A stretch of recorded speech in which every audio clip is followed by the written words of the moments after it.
Assalamualaikum warahmatullahi wabarakatuh. Jumpa lagi nih dengan saya, Sri Sofiatul Nikmah, NIM 2018-53145.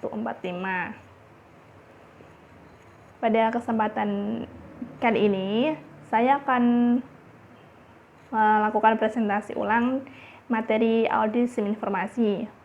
Dan mungkin pada video kali ini merupakan presentasi terakhir dari tugas audit sistem informasi.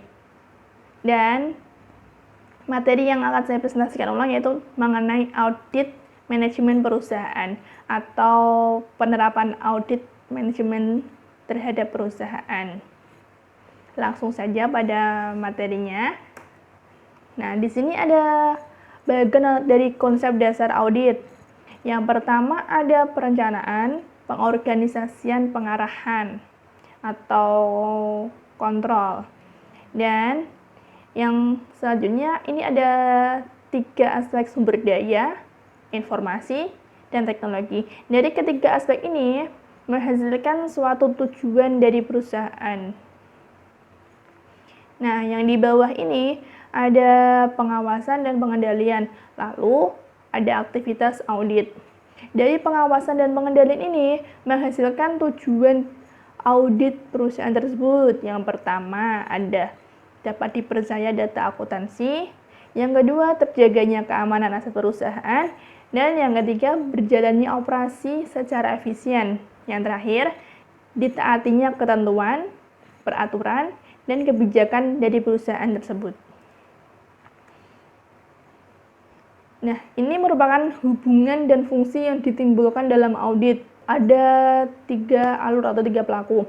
Yang pertama ada pihak 1, ada pihak kedua, ada pihak ketiga.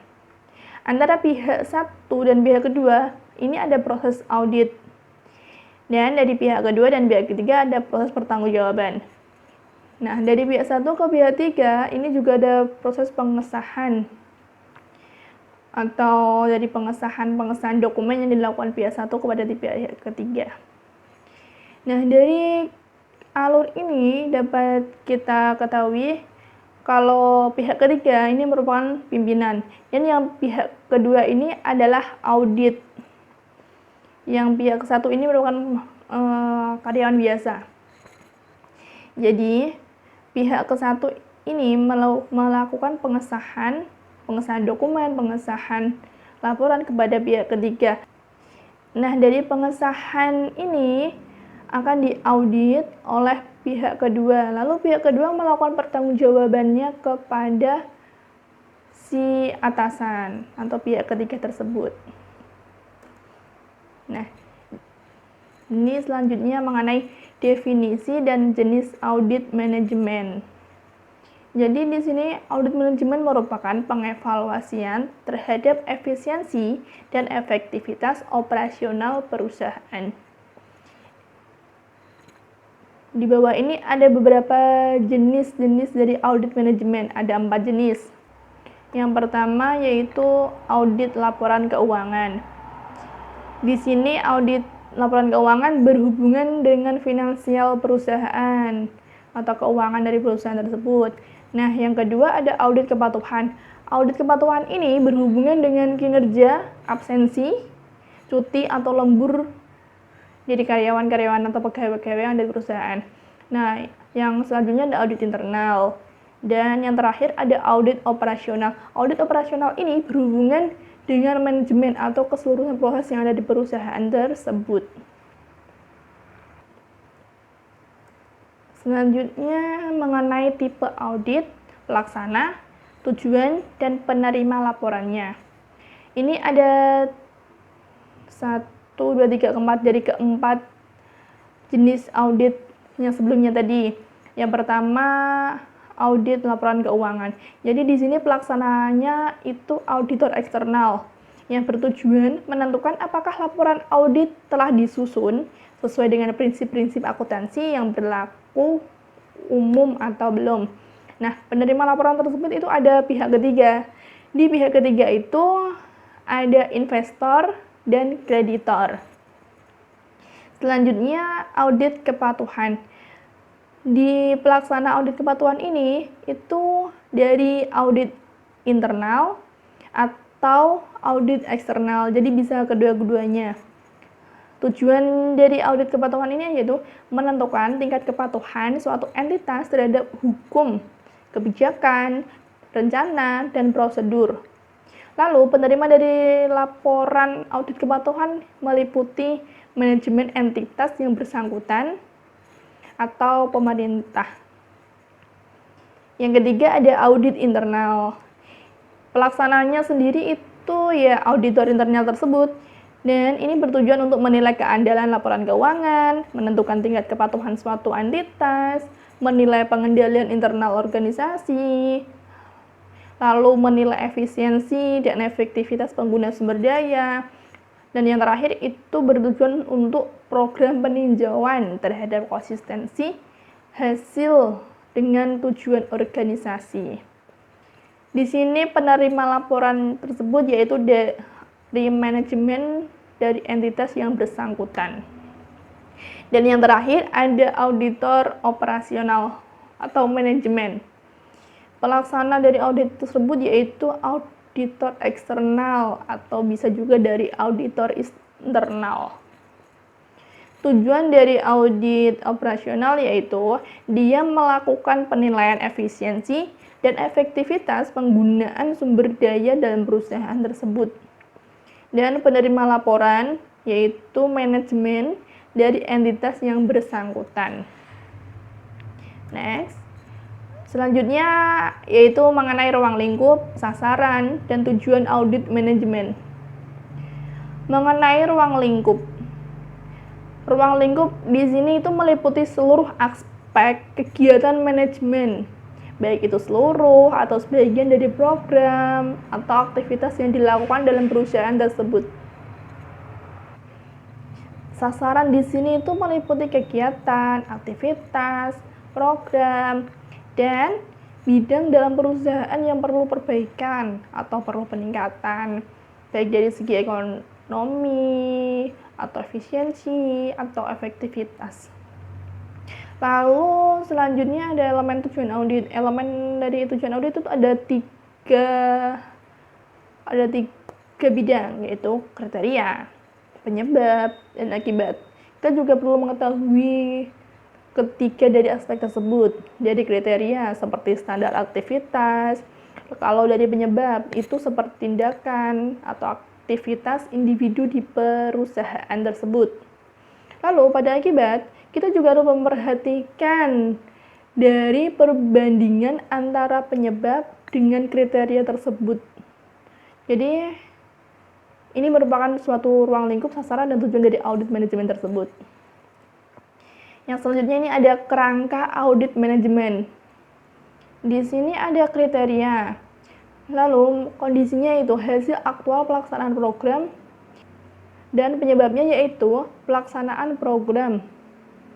Dan di sini ada proses GAP yang mengakibatkan kegiatan finansial atau non-finansial.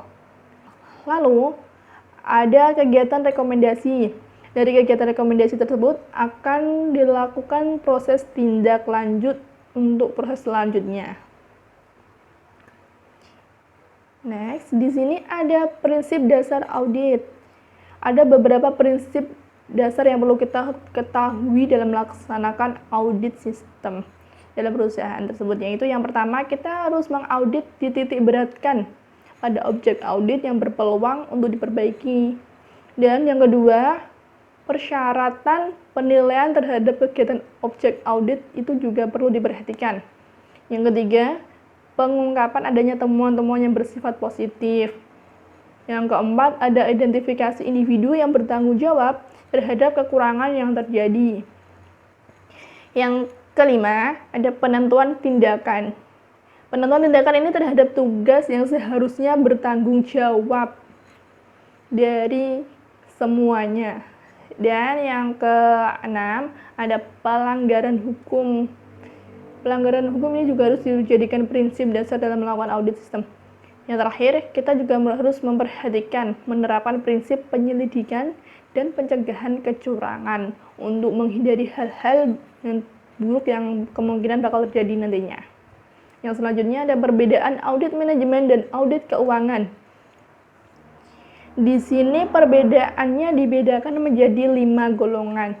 Yang pertama dibedakan berdasarkan karakteristik, yang kedua dibedakan berdasarkan keluasan audit, yang ketiga dibedakan berdasarkan tujuan audit, yang keempat dibedakan berdasarkan ruang lingkup, dan yang kelima berdasarkan dasar yuridis. Oke, yang pertama ada audit manajemen, perbedaan dari audit manajemen dan audit keuangan. Berdasarkan karakteristik, kalau audit manajemen itu menemukan penyebab kelemahan, menganalisis akibat, menentukan perbaikan program atau aktivitas perusahaan. Dan kalau audit keuangan itu mengenai audit data akuntansi saja, proses pencatatan, dan laporan akuntansi. Yang kedua, keluasan audit. Itu perbedaannya dari manajemen dan keuangan, yaitu kalau manajemen, keseluruhan aspek manajemen baik yang bersifat kuantitatif maupun kualitatif. Kalau audit keuangan itu cenderung ke aspek data keuangan atau finansialnya. Yang ketiga, berdasarkan tujuan audit. Kalau audit manajemen itu menentukan atau menemukan berbagai kelemahan dalam operasional perusahaan. Dan selanjutnya dilakukan perbaikan, lalu penghematan dan efisiensi, dan efektivitas pencapaian tujuan perusahaan. Kalau dia audit keuangan itu mendapatkan keyakinan bahwa laporan keuangan yang disajikan itu telah sesuai dengan PABU atau GAAP, yang meliputi laporan dapat digunakan untuk pemakai laporan keuangan. Yang keempat, berdasarkan ruang lingkup. Kalau di audit manajemen itu keseluruhan fungsi manajemen dan unit terkait. Kalau di audit manajemen itu meliputi keseluruhan fungsi manajemen dan unit yang terkait. Itu mencapai seluruh aktivitas atau program. Dan keluasan audit bergantung pada pengendalian manajemen perusahaan. Kalau di audit keuangan, itu data akuntansi dan proses penyajian laporan yang disajikan manajemen. Lalu, keluasan audit itu bergantung pada efektivitas pengendalian internal perusahaan. Yang terakhir, ini berdasarkan dasar yuridis. Kalau audit manajemen itu berdasarkan kepedulian manajemen untuk memperbaiki program tersebut. Kalau audit keuangan itu keharusan menyampaikan laporan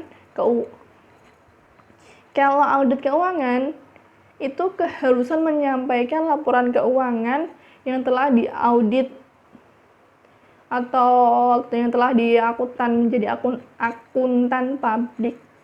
Yang selanjutnya, ini ternyata ada banyak perbedaannya. Ini juga ada berdasarkan pelaksanaan audit. Kalau audit manajemen itu audit internal maupun eksternal. Kalau di audit keuangan itu pengauditnya audit independen, jadi auditnya audit eksternal saja. Yang selanjutnya berdasarkan frekuensi audit. Kalau audit manajemen itu tidak ada ketentuan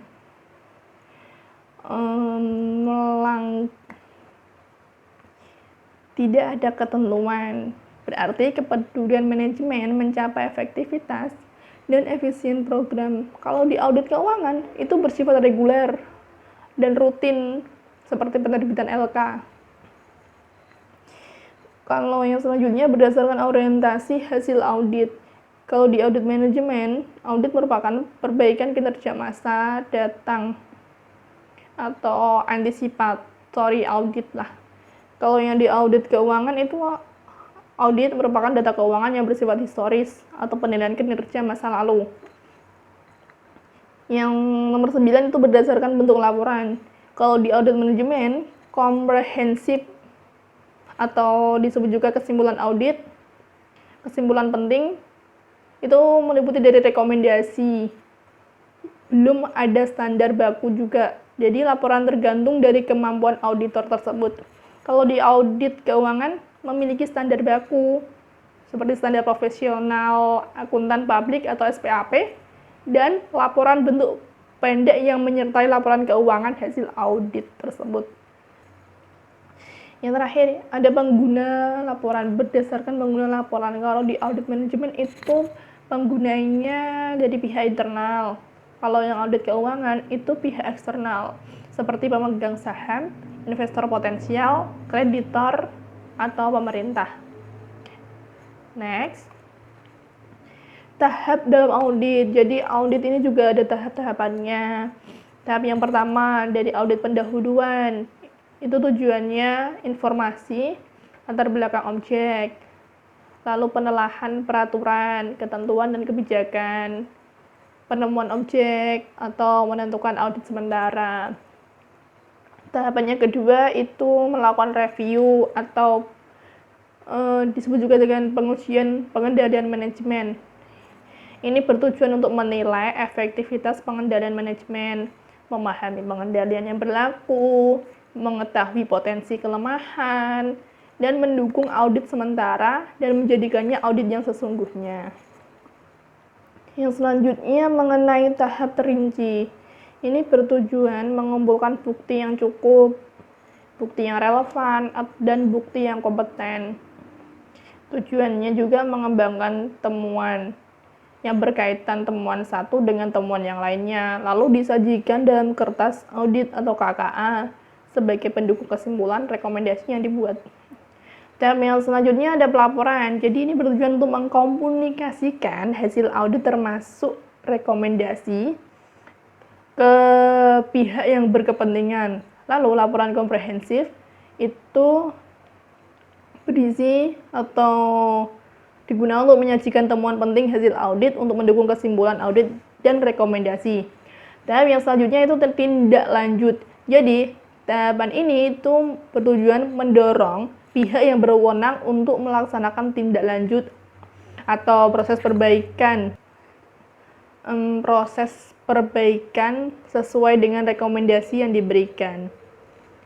Selanjutnya, ini merupakan bagian dari kita gunakan untuk memahami permasalahan secara dini.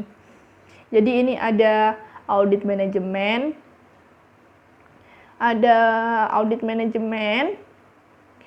ada permasalahan. Dalam permasalahan ini itu meliputi penurunan laba, perputaran karyawan, tingginya keluhan, dan di sisi yang lain ada kemampuan bersaing. Ini meliputi kehematan, daya guna, dan hasil guna.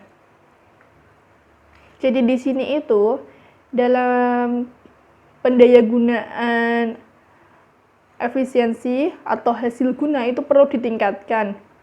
Kenapa? Karena agar biaya produksi bisa ditekan lagi dan biaya produk itu lebih turun lagi, supaya bisa bersaing lebih kompetitif lagi dengan perusahaan lain yang mampu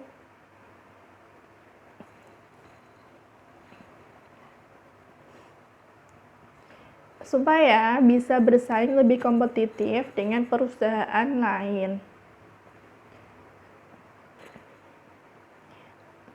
Baik, yang selanjutnya ini ada hubungan ekonomisasi, efisiensi, dan efektivitas.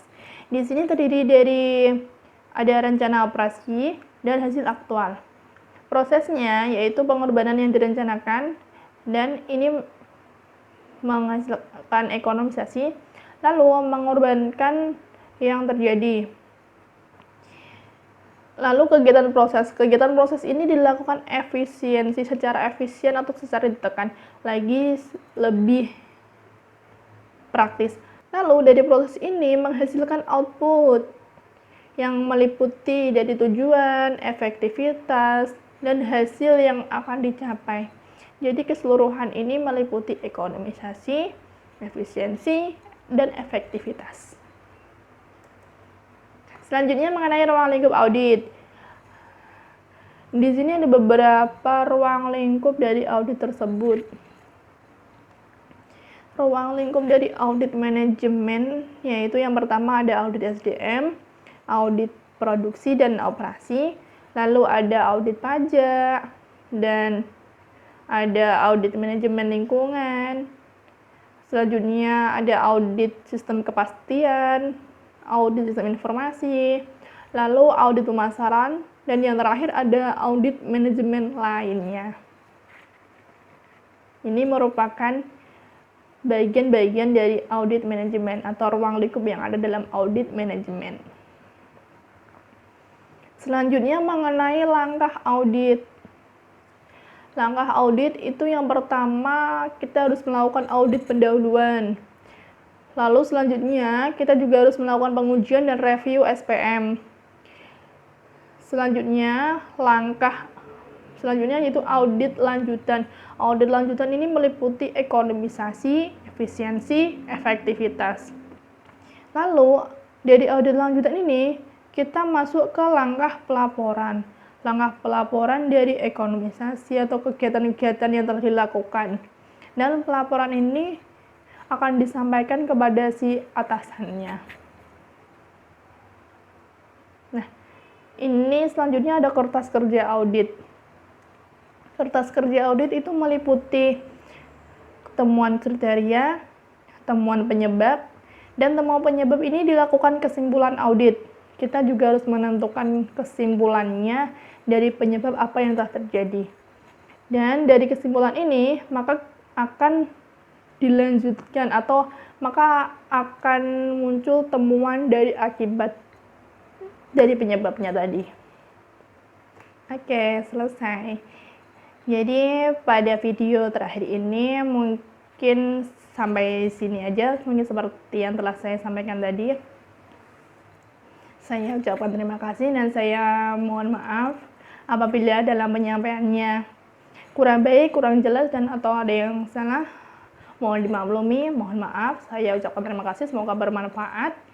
Wassalamualaikum warahmatullahi wabarakatuh.